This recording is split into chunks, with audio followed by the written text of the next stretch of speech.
Investments that generate long-term outperformance require patience and conviction. The more dissimilar the investment, or the active share measure, as our ETF advisors know, the more diligence and understanding it may require. In this ETF Think Tank Exchange, we'll explore the Davis approach to investment decision-making for the long term and the importance they place on aligning their incentives with yours, with the goal of earning an investor's trust. Our special guest is Chris Davis. He's the chairman of Davis Advisors and a portfolio manager over several of their strategies. Our second guest is Mark Switow, a managing director with UBS Advisors and someone who's familiar with the Davis investment philosophy as well as their investment thinking. We especially want to thank Davis Advisors for sponsoring today's discussion because it's our sponsors who provide opportunities for ETF Think Tank advisors to learn how to be better investment decision makers and to help grow your practice. So now let's listen into what our guests bring to the table in today's conversation.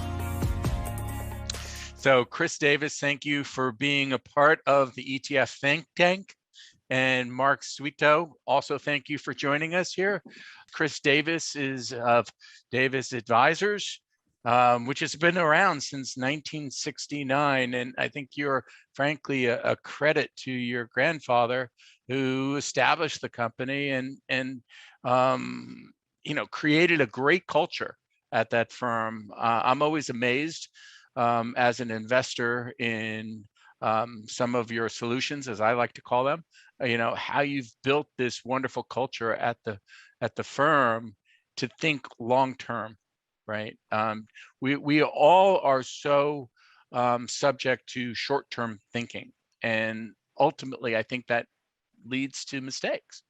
So what I would like to jump into as a first question is, how do you create a culture that is thinking long term and communicate to the folks at your firm, and then keep it going beyond that for investors?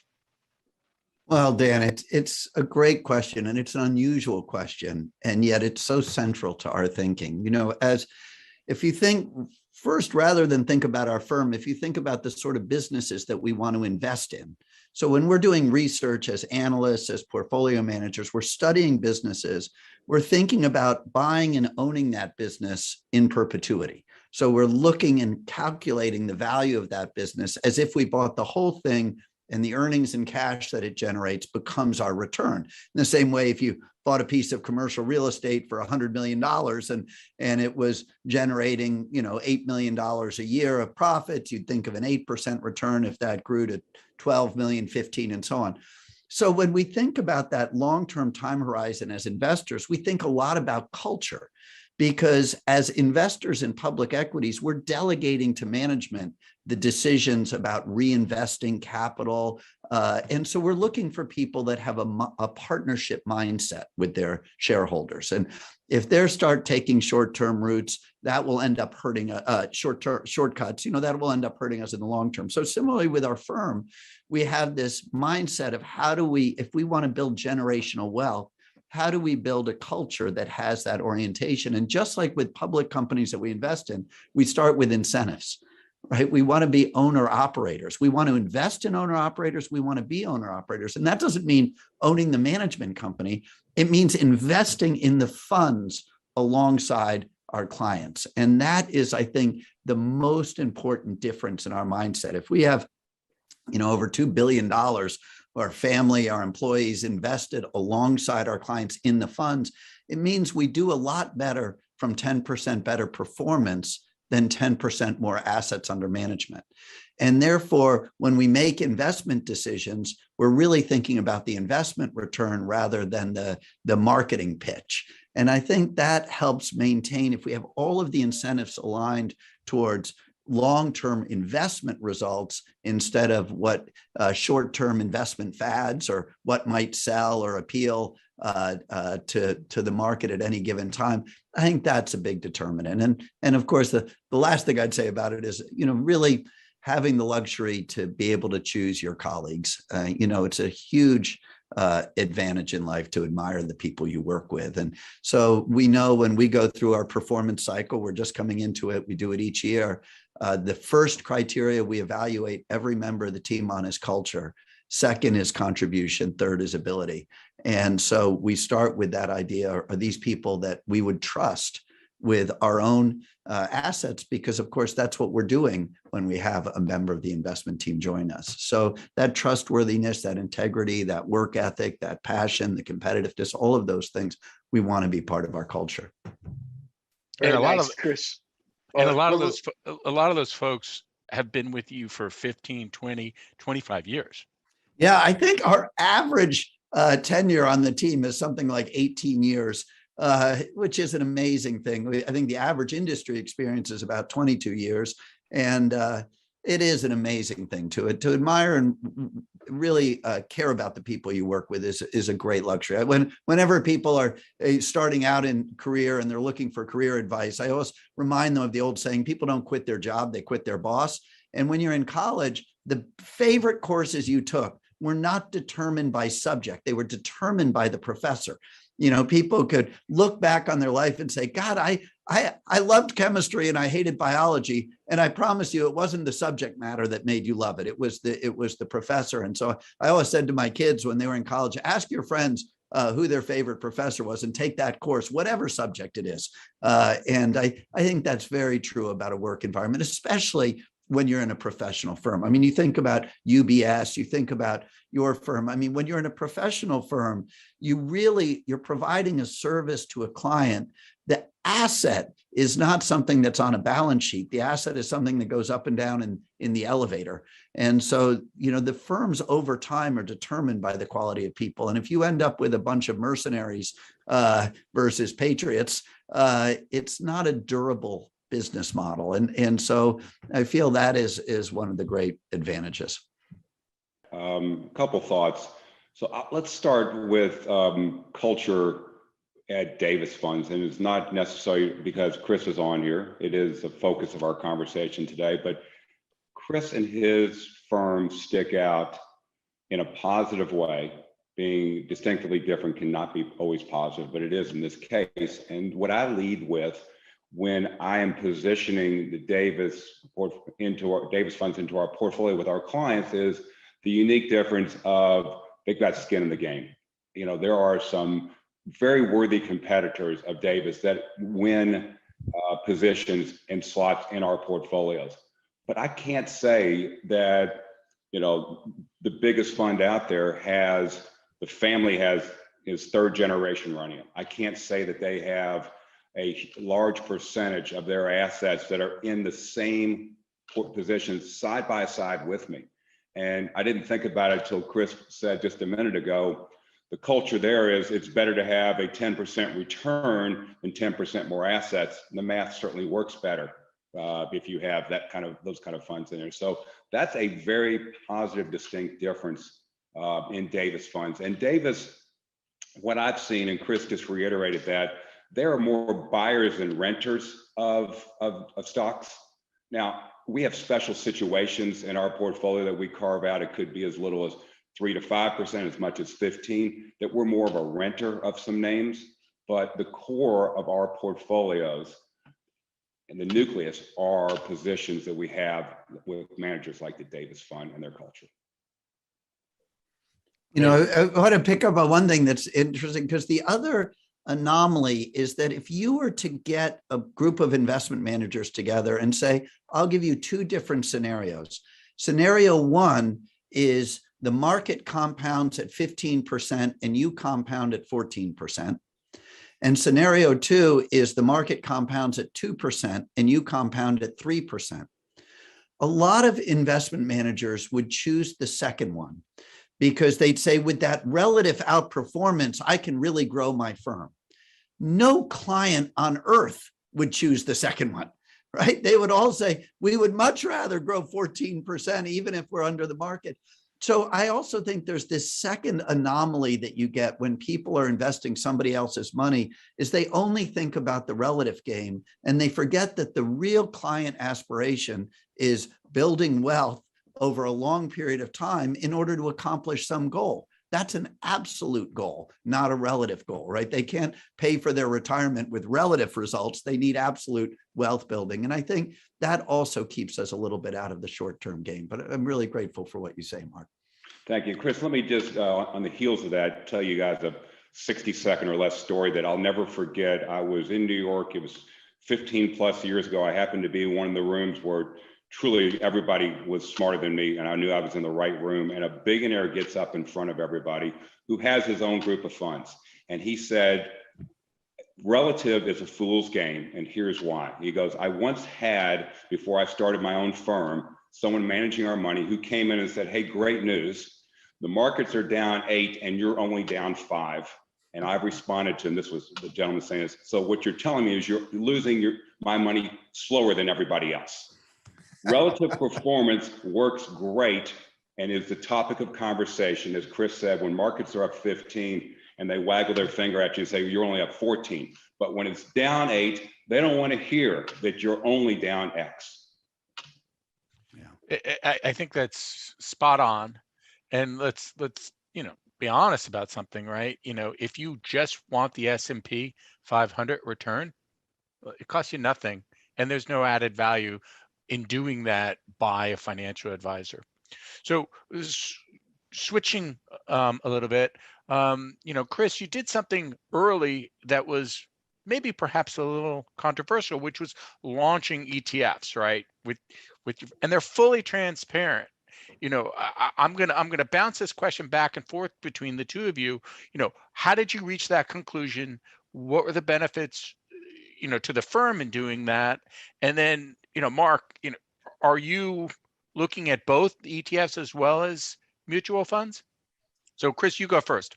All right. Well, like most great ideas in any business, it started with listening to our advisors, right? So we built our firm over 50 years in partnership with advisors because we feel that managing a client is different than managing a portfolio.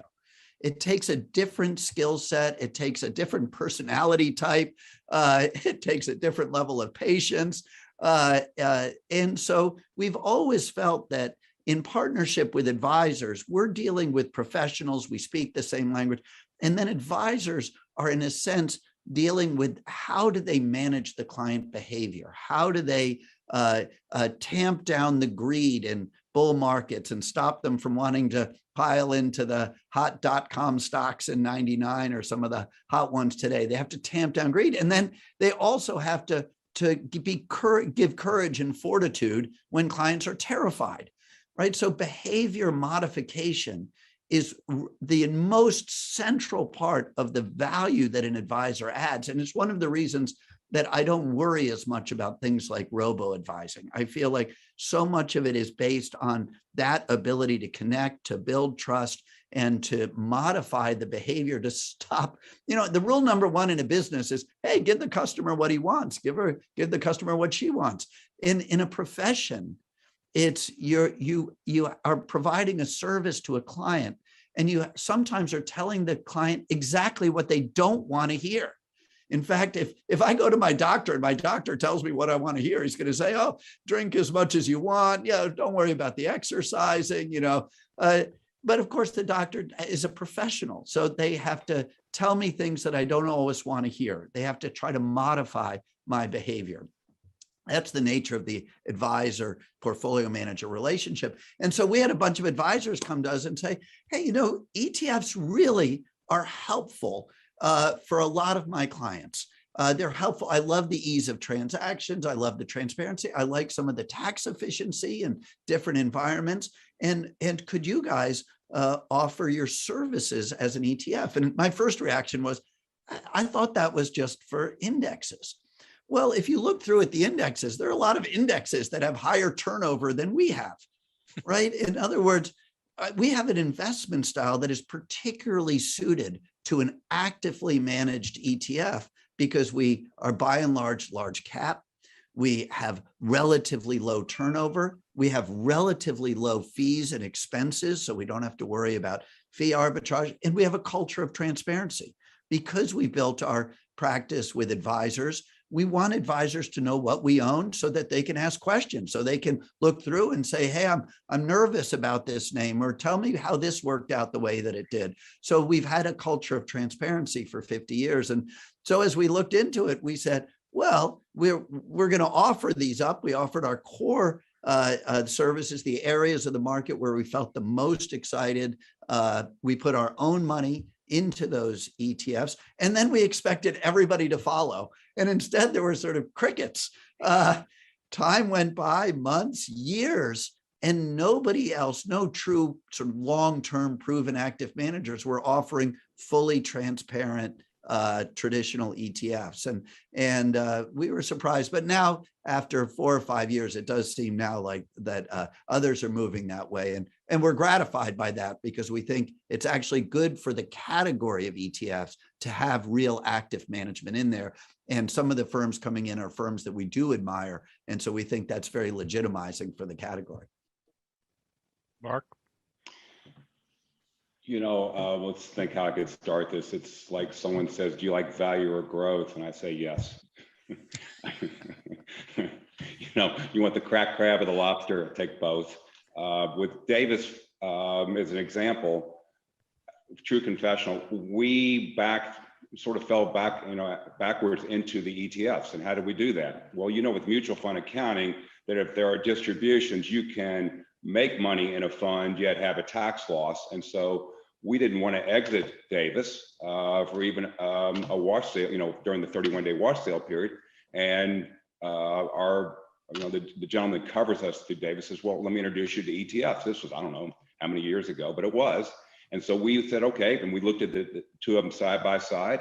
And that's how we really started into the Davis ETFs. It was just because of tax consequences. And Chris, and the Davis funds, I don't want to paint a picture that have lost money. They've made us a tremendous amount of money through times, but sometimes taxes, can drive in a short period of time. So that's how we got into the ETFs.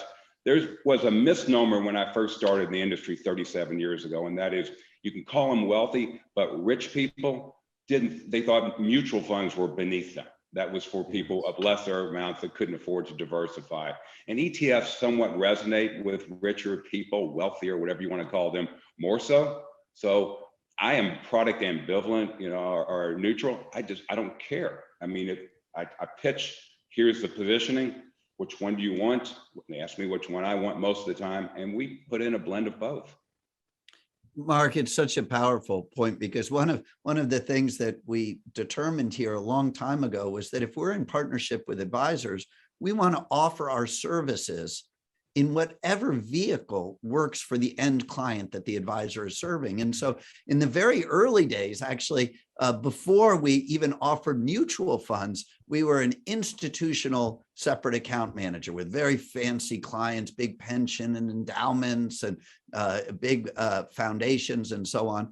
And it was an advisor who serviced that community who came to us and said, I have some clients where a mutual fund would actually be pretty helpful. They're too small to have an institutional separate account. And at the time, my father's first reaction was, well, you should go to a mutual fund manager. We're institutional accounts. And then, of course, thank God, he hesitated. And he said, well, wait a minute. How is it different in terms of what we do? And here we have an advisor that we've had a deep relationship with who says it would be helpful if they could access our services through this vehicle. And that was that was the launching of the mutual funds. And so in a way, the ETFs was an aspect of that history repeating itself. But whether it's separately managed accounts or institutional accounts or annuities, we want to make sure that we have our services.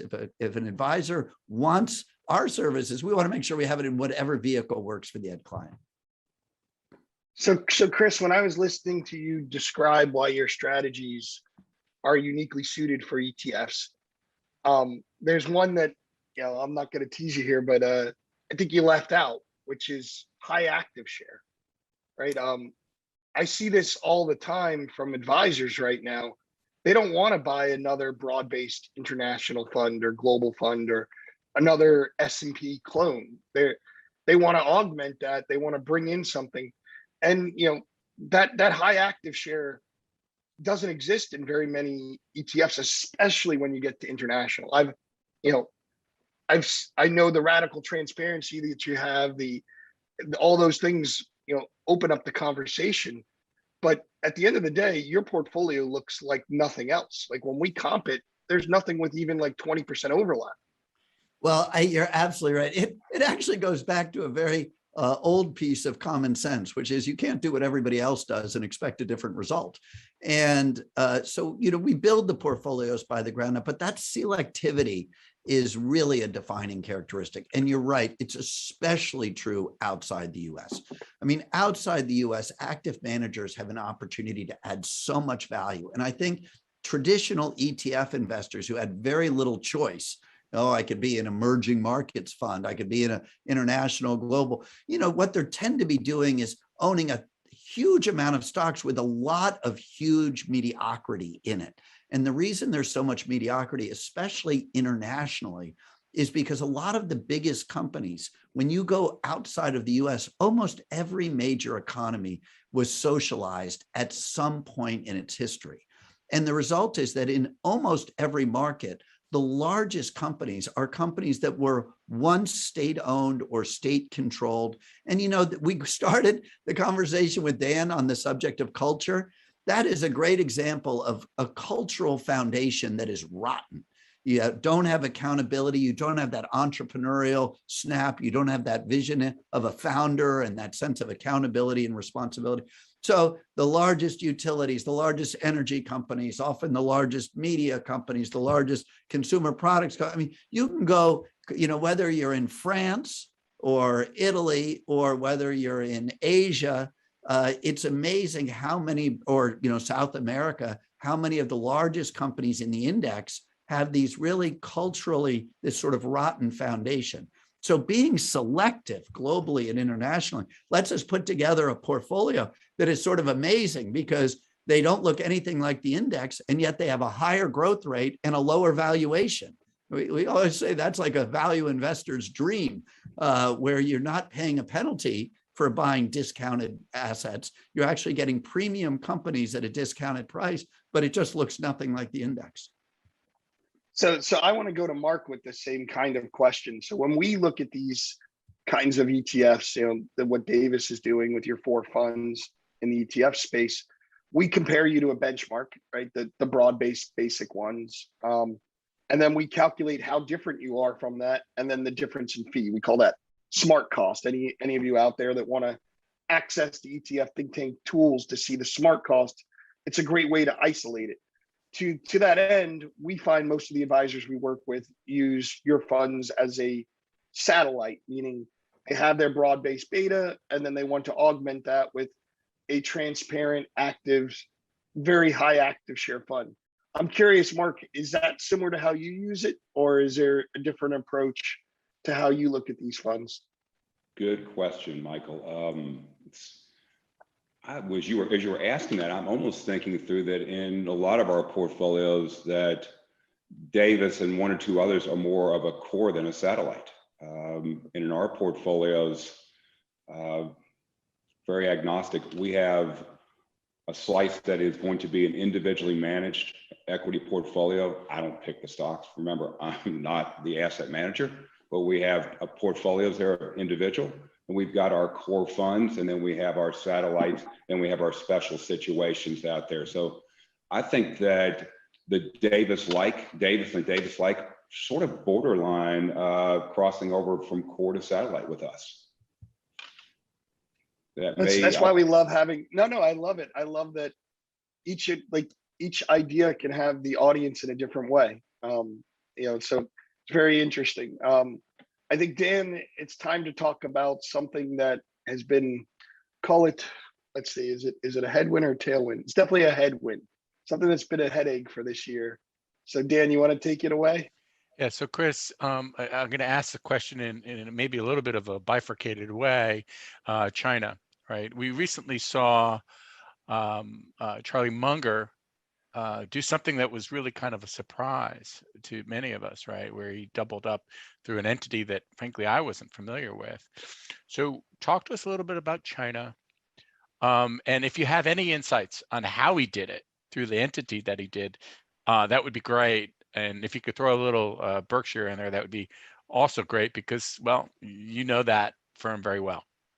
Well, and Charlie Munger has been a role model and mentor and somebody that I've admired and owe an enormous debt of gratitude toward. So, well, how about if I start with China and work backwards to Charlie and Berkshire? And I'll start with China by saying, look, when you're investing globally, you should start, if you're not going to look like the index, you should think of what do you want to own more of and what do you want to own less of. Now, for 40 years, China has grown as a percentage of world GDP. It's one of the most unbelievable records in financial history. Whether or not you like the politics of the government, the economic policies have resulted in lifting one of the largest country on earth by population out of poverty into what this June became the largest consumer economy on earth. It is one of the miraculous stories of a century. Now, so in thinking as investors, we like the idea of, well, here we have a lot of data showing a very long-term economic orientation towards lifting people out of poverty and advancing the economy and building wealth. So would we rather own more in China or more in Japan? Would we rather own more in China or more in Brazil? Would we rather own more in China or more in Russia? What about more in China or more in Italy? And as we think in those terms, we'd say, well, the record of building wealth, building businesses in China has been pretty extraordinary. So that should be at least a place that we want to start to look. But I will say that investing in China this year, which of course has been such a terrible year in terms of results, in terms of fear of a huge political crackdown there, reminds me a lot of financial stocks during the crisis here, right? In the financial crisis, there were real changes in the financial sector, and not all of them were positive, right? I mean, you can look at the return on equities of certain businesses that will never recover. There were government takeovers of some businesses. There was an enormous change and turmoil.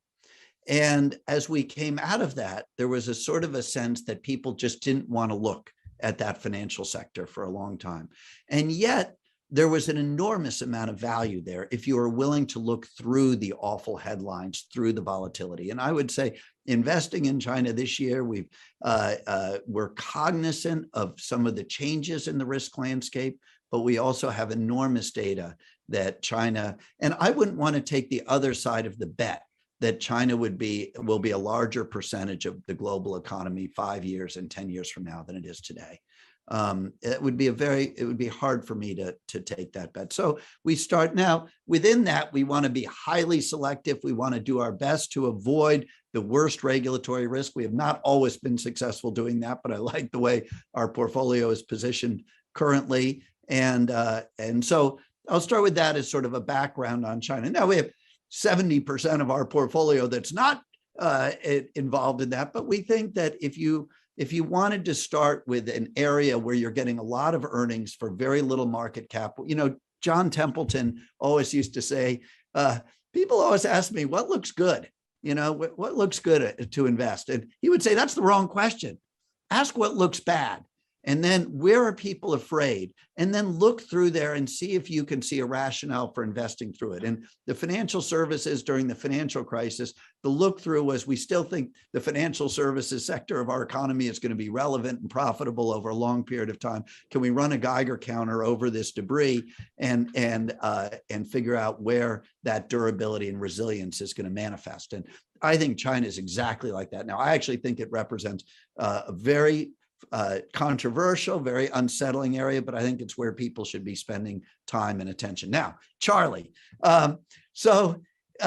Charlie has said publicly that essentially all of his net worth is in 3 investments: Berkshire Hathaway, Costco, and with a fellow named Li Lu, who is a spectacular long-term investor with a deep focus on Asia in general and China in particular. Now, Charlie's never broken out those amounts, but he's very close with Li Lu, and he has said those are his 3 biggest investments. Now, there is a 4th investment, which is the one you allude to. He is the chairman of a tiny public company, publicly traded company called the Daily Journal. The Daily Journal is an old law periodical in which legal notices were printed, and all the courtrooms across the country had to subscribe. And of course, that's a business that's under attack by the internet. And Charlie, as chairman, has managed this little public company in such a way that it's built up a lot of cash. And with that cash, and this will speak to the analogy with the financial crisis, he made one of the great investments of the last 25 years, which was the Daily Journal under Charlie's leadership purchased Wells Fargo at the absolute bottom tick of the financial crisis. He was, I mean, I've heard it said that he was the only buyer down on the floor, at the booth, buying when there was sort of no bid, buying for the Daily Journal. So that, of course, has built this huge value. He bought a few other financial stocks then too, but Wells Fargo was the biggest. And then here it is that he's bought Alibaba and then significantly added to it right during this crisis. So it speaks to Charlie's contrarian nature. It should be clear that China is an area that he's been very vocal about for the last decade, saying that he admires the Chinese work ethic, he admires the Confucian view of respect for parents and authority, that he is a believer that the Chinese policies and economic policies have been rational and long-term and pragmatic, and that he wouldn't want to bet against them. And so he's been very vocal about his views in China. I think the Daily Journal investment is not going to be large relative to Charlie Munger's net worth, but I do think it speaks to a mindset that we certainly share and admire. And certainly we have been buyers of China in this very complicated period. But he and Warren don't always agree, though, right? Well, that's a good example. So I think Charlie was asked at the Daily Journal hosts an annual meeting, just like Berkshire, that Charlie presides over. And he was asked in that meeting about the fact that Berkshire had sold a lot of its bank stocks and in Wells in particular, and that the Daily Journal hadn't. And Charlie said, well, we don't always agree on everything. And that's one where I'm a lot more tolerant about the foibles of bankers, I think was his phrase, or something along those lines. So they don't always agree, but I would say that Warren and Charlie is one of the greatest partnerships, one that should be studied and admired by all. And by the way, having a successful partnership, it's nice for somebody who is the number 2 partner, right? In Berkshire Hathaway, if the votes are 1-1, Warren wins. It's nice in that, I think, for Charlie to be able to have a little minor way to express a slightly different point of view, and so that may be an example of that and something that's helped their partnership over the years. All right, so Mark, let's go to you on this. Let's get the client perspective on China, right? We've talked a little bit about Davis and their high active share, and we've, Chris has humbly acknowledged that China's been a little bit tough this year, but not something he wants to bet against. How does that work for you with explaining it to clients? Between Davis one year where they're way outperforming, the next year they may be underperforming. How do you communicate that with clients? Michael, I think about a couple things with China, and maybe they don't have the most sophisticated advisor, and maybe I don't have the most sophisticated clientele. I think they're pretty smart, and I'm lucky to have them as clients. If you ask them in a multiple choice question a year ago to identify the largest real estate holding company in China, and Evergrande was one of 3 answers, I would bet you that the passing grade would be, the 50% maybe. Nobody ever heard of Evergrande, okay? Again, it could be my clientele. I'm in the Midwest, perhaps in major metropolitan cities, it's different. Perhaps if you focus in real estate, it's different. But Evergrande is now the headline, and our determination from smart people that I read within our strategy group is it's not a Lehman moment. Liabilities are smaller compared to Lehman. This too shall pass, and China is part of our world. I think back, as I mentioned, I've seen Chris on more than one occasion in a conference. I saw someone who has a role like Chris. I'll describe him and you all will laugh very quickly. He's not very tall. He always wears bow ties, and he's been around a long time. And he made a very passionate speech at a conference, I'm telling you, 25, 30 years ago, that he was going to take his 6-year-old daughter and teach her how to speak Chinese because China was going to rule the world by 2020. So this was a conference back in the 90s. China certainly is, the 800-pound gorilla in the room. I think I've done pretty well by having more assets here in the United States than there. It's a player.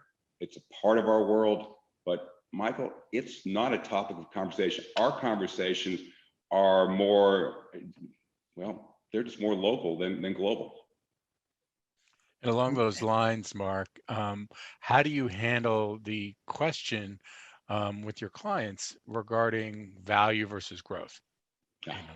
So, they're always both going to be in our portfolio. I think it's, again, a fool's game to guess which one or the other. Chris, I'll make sure I got the years right. They all run together as we get in the business longer, but it seemed like growth, S&P growth, S&P value, neck and neck. And it was 2019 that there was that huge differential, like 30% versus 3%. Was that the year I'm thinking? Yes. Yeah. And it just sort of went hyperbolic. Right. And I told Chris this story. It seems like whenever I get him on a client call, I always remind him that I was at a conference. Chris is on stage there, and it's a Barron's conference. So there's advisors from every firm, and he looks at us and he says, I'm not doing him. He didn't say these exact words, but he basically told us we're all stupid because we sell him when we should be buying him, and we buy him when we should be selling him. Buying a value strategy in 2019 would have been the equivalent of buying Wells Fargo at the bottom, at the magical moment there. And so to answer your question in a very roundabout fashion, we always have both. We were lucky enough, perhaps organically, to have more of a bias towards growth than value in 2000, coming into 19, just because growth had either neck and neck or done a little bit better. But lo and behold, we were rewarded, in 2020 and now owning value. So we are not the advisor that bets on red or black. It's going to have both chips on the table with a little bit of an imbalance one direction or the other. All right, so let's go back to Chris, because we really talked a lot about, the structuring. We've talked a lot about the opportunities. We've talked about the things that have happened this year. I want to talk about what you see going forward, Chris. Like, what's your outlook? What gets you excited? What places are your deep research team really getting into for the next 5-10 years, right? Well, absolutely. I mean, I think it always starts with this word dispersion. As investors, we love to see when there are big gaps have opened up between the perception or the valuation of one part of the economy or one part of the market or one part of the world versus the rest, going back to that Templeton quote. So Mark is exactly right. By the way, I also agree that he's right that I would rather have more of my assets in the US than China. And that would be true in all of our strategies. But it's just looking at, that part of the portfolio where there's controversy, where there's headline risk, where the attention is focused. I mean, this is why we love having partnership with advisors, because when you were buying, Wells Fargo or Bank of America, during the financial crisis, it was amazing, the visceral hostility of clients. Don't you read the papers? I mean, look at what these terrible institutions have done to our country. And of course, investing in China today has elements of that too. It's sort of a sense that it's sort of unpatriotic. And so, we always start with we're patriots first. We love our country. And we also think about, over the course of all of the opportunities that we look at, how do we look at buying buying good companies at a cheap price. And it's usually when you get this visceral reaction.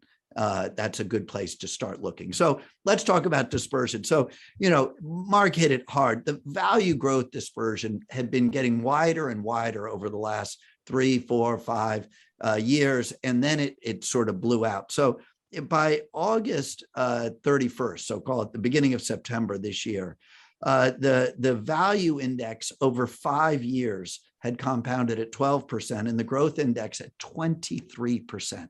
That was the widest 5-year gap I think I've certainly that I've ever seen. And so that to us was very compelling in terms of looking through at where there could be real opportunities. Now, this is where it gets dangerous. And for ETF investors in particular, I think they hear something like that and they think, well, I should buy a value index then. And I would say, in other times when growth is underperformed, I should buy a growth index. I would say if you're investing sort of through the cycles, if you're investing over the long term, the key is to look beyond those labels. And what I mean by that is within the value category, we see 2 totally different types of companies. One are what we would call companies that have durable growing value, like value that can grow over time. So think of companies like, some of the financials we've talked about, Bank of New York, American Express, but also think about Intel, Applied Materials, Raytheon, Berkshire. I mean, these are companies that are, quote, value companies, but have produced long records of durable growth. And so I think when people think of value being out of favor, they think, oh, I should buy some, piece of crap cyclical company that, is teetering on bankruptcy, but comes into favor if there's a cyclical upturn. But God help you if something goes wrong in the economy or in the sector. So we think trying to be smart twice, when to buy, when to sell, is a tough way to make money. So within the value category, which we think is cheap as a whole, there's a particular area to focus in. And similarly on the growth side, as people rotate out of growth, there's 2 different types of growth. There's this speculative, insane, what I think of as really bubble stocks. I recently reread a wonderful quote by Scott McNealy from Sun Micro back in the day. In 2002, he gave an interview and he said, what were people thinking buying our stock at 10 times revenue? Like for them to get their money back over the next decade, we would have had to pay out 100% of revenue, have no cost of goods sold, no taxes, no, it was, he said, what were you thinking? So when we think about, I'll give you a real life example. Tesla, Square, Spotify, Zoom, Shopify. Those 5 companies currently have a market cap of 1.3 trillion, right? For the same 1.3 trillion, you could buy, I'm going to do this from memory. But I think JP Morgan, American Express, Bank of New York, Capital One, Applied Materials, Intel, and Raytheon. I think I've got that right. I may have to fact check me on it, but this is what I'll call roughly right, or direction. Those companies that I just mentioned, sort of core of a lot of our portfolios, 1.3 trillion market cap. So same price.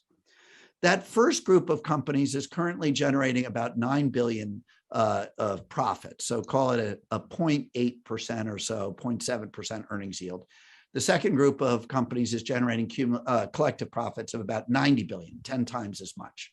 Now, here's the rub. Those first companies are growing so fast. Imagine that first group of these speculative bubble stocks grows as fast in the next decade as Apple, Amazon, and Google grew in the last decade. That's pretty good, right? So give them the benefit of the doubt. They'll grow as fast as Google, Amazon, and Apple grew in the last 10 years. They'll grow that fast in the next 10 years. Then imagine that they go from the very low profit margins they have today to having profit margins as high as Google, right? The highest in that group, right?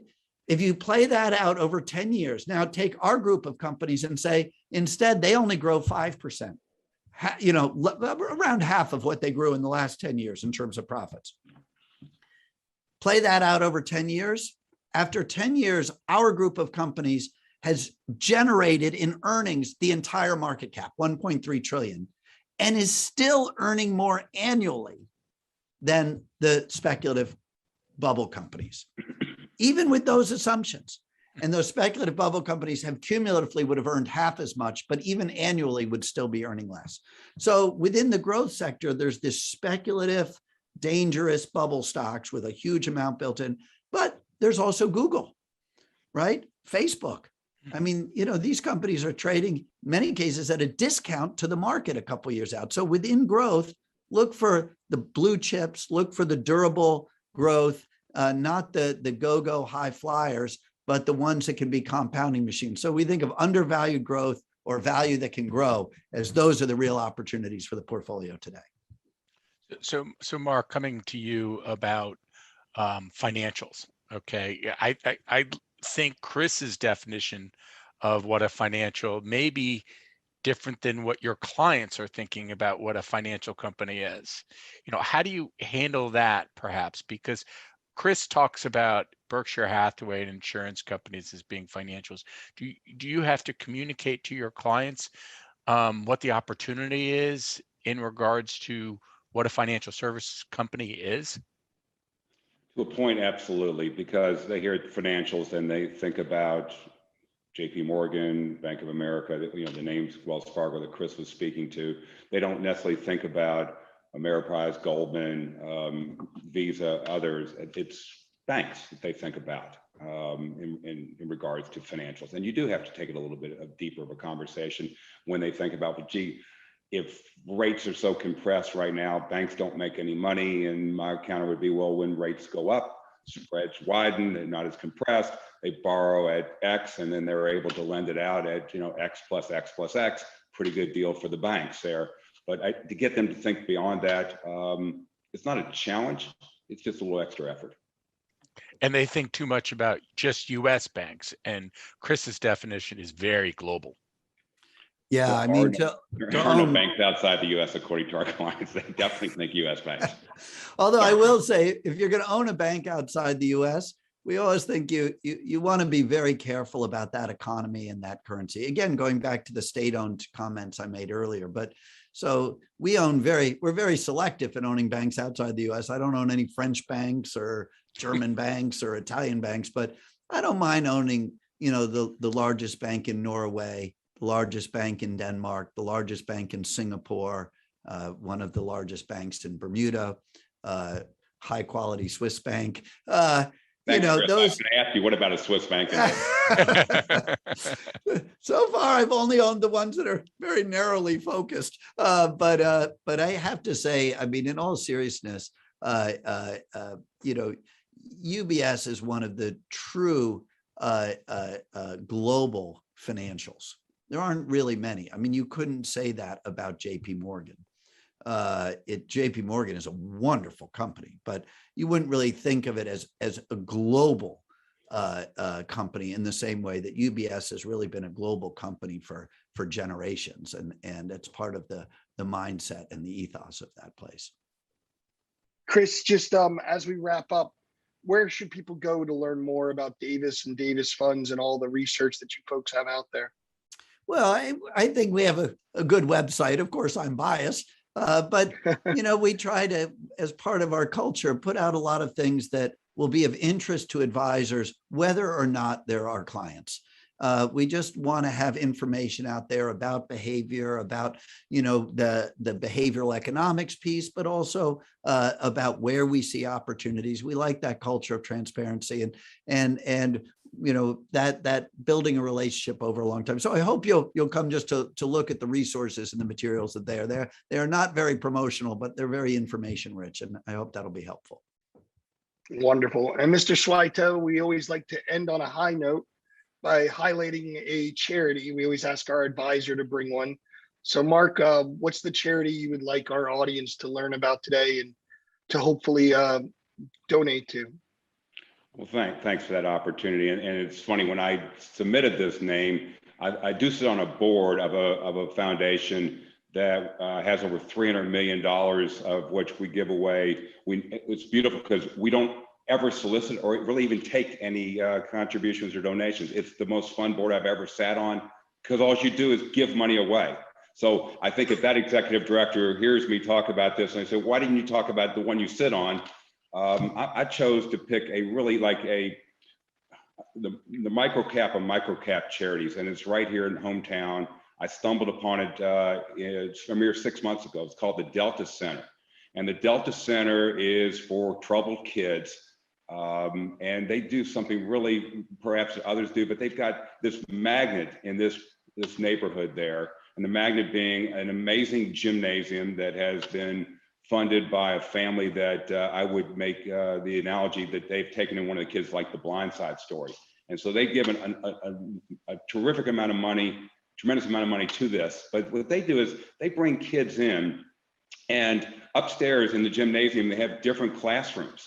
And these kids come in and they're in pods, maybe of 5 apiece, and they have provided them with laptops that they have to do their homework, and they're supervised by the very low paid workers there before they can go down in the gym and do their practicing and the sort.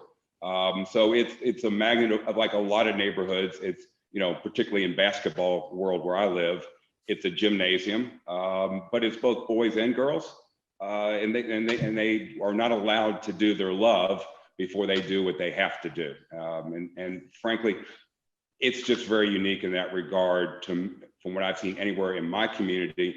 And then the self-promotional is that we reached out, this is for them more than what we did, but we said we'd like to try and feed families. And everybody goes out at Thanksgiving and Christmas and gives away turkeys. Or our idea was Memorial Day is a kickoff to summers in the parks, families. So we did, with the help of a local food provider, gave away steak dinners to over 500 families for Memorial Day at the Delta Center, that they got the word out in the community, and it was lined up for blocks for people coming for the food giveaway because of what their network is and what they do for the community. So the Delta Center of Louisville, Kentucky, and frankly, if you look it up on GodStar, you're going to see these guys are broke. They don't have any money. That's true, but they will use the money wisely if they receive it. Well, thank you, everybody. We appreciate the time. We appreciate the discussion. The insights have great value to everybody who listened. Have a great day, and thanks for being a part of the ETF Think Tank. The views and opinions expressed during this event are those of the participants and do not necessarily reflect the views of the sponsor or organizer. Information set forth during this event has been obtained or derived from sources believed by the participants to be reliable. However, neither the sponsor nor the organizer make any representation or warranty, express or implied, as to the information's accuracy or completeness, nor does the sponsor or organizer recommend that the information shared during this event serve as the basis of any investment decision, and it has been provided to you solely for informational purposes only, and does not constitute an offer or solicitation of an offer or any advice or recommendation to purchase any securities or other financial instruments, and may not be construed as such. Past performance does not guarantee future results. This interview is being distributed for informational purposes only and should not be considered as investment advice or recommendation of any particular security, strategy, or investment product. It does not constitute legal or tax advice. The information provided is not intended as a complete analysis of every material fact, and the underlying assumptions and views are subject to change based on market and other conditions. All investments involve risks, including possible loss of principal.